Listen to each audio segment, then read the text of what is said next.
Vergil has just seen Helen hiding over in the temple of Vesta. Illa sibin festos verso pergama teucros et dana poinet deserti conjugus iras primetuanes. That one. Subject, fearing. You have to go all the way down here to make sense of these accusatives. That one, fearing the Trojans, hostile to her. Sibi reflexive because she is the subject, right? Hostile to herself, I guess you could say. She fearing in advance the Trojans because they are hostile to herself. Why? On account of Troy having been destroyed. And, so still another object for the participle, and fearing the punishment of the Greeks, so she's on everybody's shit list right now, and the angers of her deserted husband, that's Menelaus, so she's in big trouble now. Troy et patriae communis erinis, a common Erini. That's a tough one. This is a Greek word. It's a mythological creature, and it's also a concept of retribution. Erini is also known as a fury. These are the crazy ladies that chase you when you're guilty of something and don't let you rest.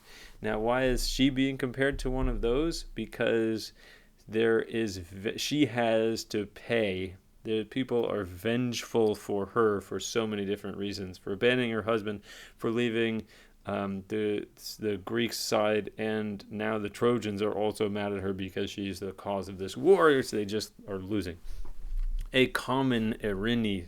So the sense is that everybody wants her to pay retribution for what she's done. An Erini common to Troy and her fatherland. Communis takes a dative. Abdidit se sat quaris in visa sedebat. She had hidden herself and was sitting at the altars in visa, hated, an object of hatred. Ex arce rignes, that's perfect. Ex arce rignes animo, subit ira cadentem. Fires blazed up in my heart, in my animus, my macho part. Subit ira cadentem, ulisci patriet sceleratas sumere poinas. Anger arose to avenge my falling fatherland and to exact punishments, wicked punishments, that is, punishments for wickedness. Quote, this is what Aeneas is saying to himself now.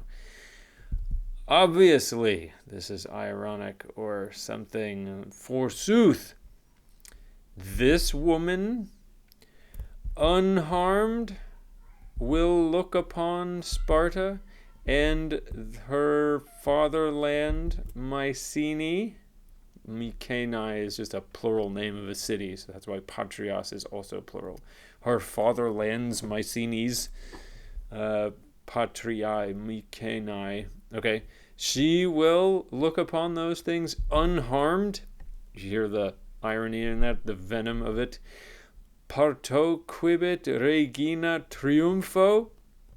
She will go as queen in a triumph of her own doing, right? Of a triumph begat, the triumph that she begat. The triumph that she begat in that she is the one who sort of takes blame for starting the war, although very easy to blame Helen, and maybe Vergil doesn't. Conjugium quedamum que patris natosque videbit Iliadum turbet frigis comitate ministris. Verb. She will see her husband and her house, and the house of her father and her sons accompanied by a crowd of Trojan women who are also captives, and Phrygian, that's also Trojan servants. So she's going to get to go home as a queen and see her family and her house again, and have these captured Trojan women now as her slaves. Occideret ferro Priamus. Priam will have died by the sword. Troy arserit igni. Troy will have burned in fire. Dardanium totien sudarit sanguinelitus. The shore of Troy, the Dardan shore, will have befouled so many times with blood. Sudarit, this is like be filthy, so be befouled. The Trojan shore, you see the chiastic, almost chiasmus here. You've got the A elements on the outside, you've got a C element in here. These two B elements are not really that parallel, but close enough. The Trojan shore so many times will have been befouled with blood. Future perfect, future perfect, future perfect. Non ita. No effing way. Nam quetsi nullum memorabile nomen feminae in poinast. Femina, that's ablative. Femina in poinast, that's pro-delision there. Habet haec victoria laudem. So, forsooth, although there is no memorable name, that is, it is not a famous deed that will give you a famous name, in womanly punishments, that is, in punishing a woman, right? If you're a hero, you make a famous name for yourself by defeating other heroes who are big burly dudes, not pretty little ladies. Nevertheless, habet haec victoria laudem, this victory has praise. Is that right? Forsooth, although there is no memorable name in femininely punishments, this kind of victory has praise. Nevertheless, I will be praised. Hold on a sec. Is this text right? I gotta check this. Sorry. Making it fast. Yeah. Nec habet. This line, I think, is not correct here. Feminae impoinast. Habet haec victoria laudem. Our text has neck there. I didn't notice that before. Now, does that still scan, though? Looking. Sorry, should have discovered this before I started making the video. Impoinast. Nec habet. Yeah, that doesn't really scan with neck there, but it sure does make more sense. Is there a note on it? You know, Vergil didn't even write this. What are we worrying about here? Let's see. No notes. Okay.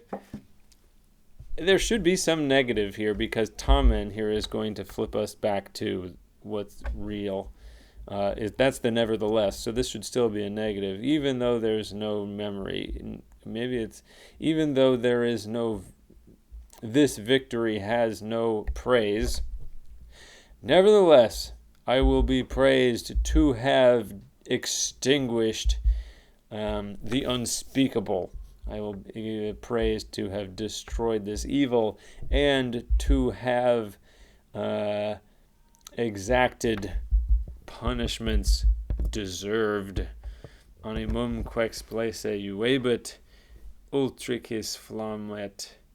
And it will be pleasing to have filled up, that's ex play wisset, to have filled up my heart, my animus, with avenging fire. That's a genitive. Ex pleo takes a genitive. I think it's some kind of a partitive genitive. We in English say fill up with something. Latin says to fill up of something. Et cinere satiasse meorum, and to have satisfied the ashes of my people. Thus, those such things I was tossing about et furiata mente ferebar, and was bearing furious things in my mind. Okay, while he's deciding what to do with Helen. Okay, more next time.